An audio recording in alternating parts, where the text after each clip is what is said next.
Hi అండి, నమస్తే. Welcome to Telugu Tadaka. రొయ్యల ఎగురు చాలా టేస్టీగా ఎలా చేయాలో చూపిస్తున్నాను. ఈసారి మీరు రొయ్యలు చేసినప్పుడు ఈ విధంగా ట్రై చేయండి, చాలా టేస్టీగా ఉంటుంది. ఈ రొయ్యల ఎగురు రైస్తో, రోటీ, బిర్యానీతో చాలా టేస్టీగా ఉంటుంది. తప్పకుండా ట్రై చేయండి. నేను ఇక్కడ ముందుగా 1 కిలో రొయ్యలు తీసుకున్నాను. బాగా శుభ్రంగా క్లీన్ చేసుకున్న రొయ్యలు ఇవి. ఇందులో ఒక 1/2 టీ స్పూన్ పసుపు, 1 టీ స్పూన్ కారం, 1 టీ స్పూన్ ఉప్పు వేసుకొని వీటిని ఫస్ట్ బాగా కలుపుకోవాలి.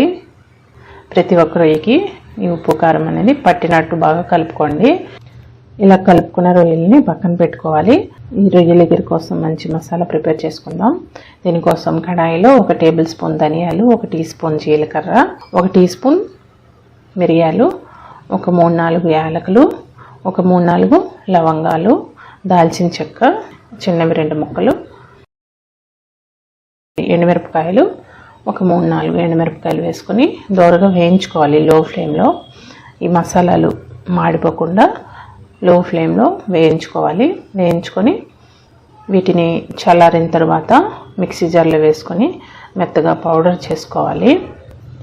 ఇలా ఫ్రెష్గా చూడండి, మనకి మసాలా రెడీ అయిపోయింది. ఇది మూత పెట్టి పక్కన పెట్టుకొని ఇదే కడాయిలో ఒక 2-3 టేబుల్ స్పూన్ల నూనె వేసుకోవాలి. వేసుకొని ఒక 2 మీడియం సైజు ఉల్లిపాయలు ఇలా సన్నగా తరుక్కొని వేసుకోవాలి. ఇవి కూడా మీడియం ఫ్లేమ్లో ఇలా వేయించుకోవాలి.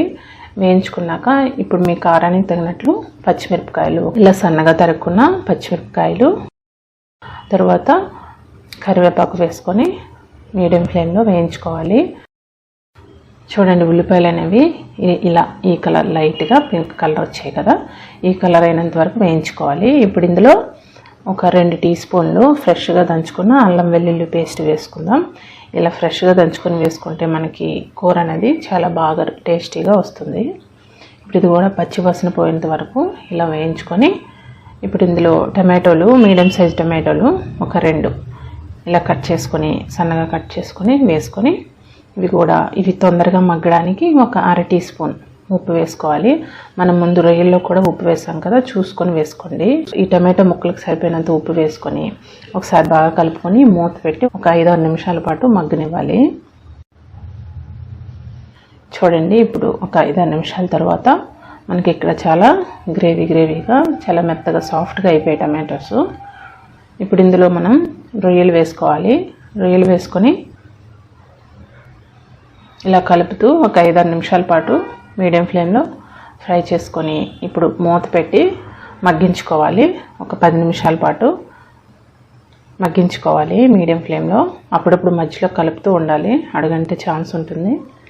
మధ్యలో ఇలా కలుపుతూ ఇప్పుడు మనం గ్రైండ్ చేసుకున్న ఈ మసాలాను వేసుకోవాలి. ఒక 2-3 టీ స్పూన్లు వేసుకొని మరొకసారి బాగా కలుపుకోండి. చూడండి, ఇలా కలుపుకున్న తర్వాత ఇప్పుడు ఇందులో ఒక 1/2 గ్లాస్ వరకు నీళ్ళు వేసుకోండి. ఎక్కువ నీళ్ళు పట్టవు, మనకి రొయ్యలు తొందరగా ఉడికిపోతాయి. ఎక్కువ నీళ్ళు అనేది అవసరం ఉండదు. ఒక అర గ్లాస్ నీళ్ళు వేసుకుంటే సరిపోతుంది. ఎక్కువ నీరుగా కాకుండా ముద్దలా ఉంటే బాగుంటుంది. ఇప్పుడు బాగా కలుపుకున్న తర్వాత మూత పెట్టి మరొక 5-6 నిమిషాల పాటు కుక్ చేసుకోవాలి. కుక్ చేసుకున్న తర్వాత చూడండి, 5-6 నిమిషాల తర్వాత మనకి ఇక్కడ మంచి గ్రేవీతో మనకి చక్కగా రొయ్యల ఎగురు అనేది రెడీ అయిపోయింది. మనకి రొయ్యల ఎగురు అనేది ఇలా ఉంటే బాగుంటుంది. ఉప్పు కారం అనేది ఇక్కడ అడ్జస్ట్ చేసుకోవచ్చు. ఇప్పుడు ఫైనల్గా పచ్చిమిర్చి చీలికలు ఒక 2-3, కొత్తిమీర కొద్దిగా వేసుకొని మరొకసారి ఒక 2-3 నిమిషాల పాటు ఉడకనిస్తే మనకి చాలా టేస్టీ అయిన రొయ్యల ఎగురు అనేది రెడీ అయిపోతుంది. మీరు ఈ కర్రీని రైస్తో అయినా, రోటీతో అయినా, బిర్యానీతో అయినా చాలా టేస్టీగా ఉంటుంది. ట్రై చేయండి. మీకు వీడియో కనుక నచ్చినట్లయితే లైక్ చేసి సబ్స్క్రైబ్ చేసుకోండి. Thank you so much for watching. Bye.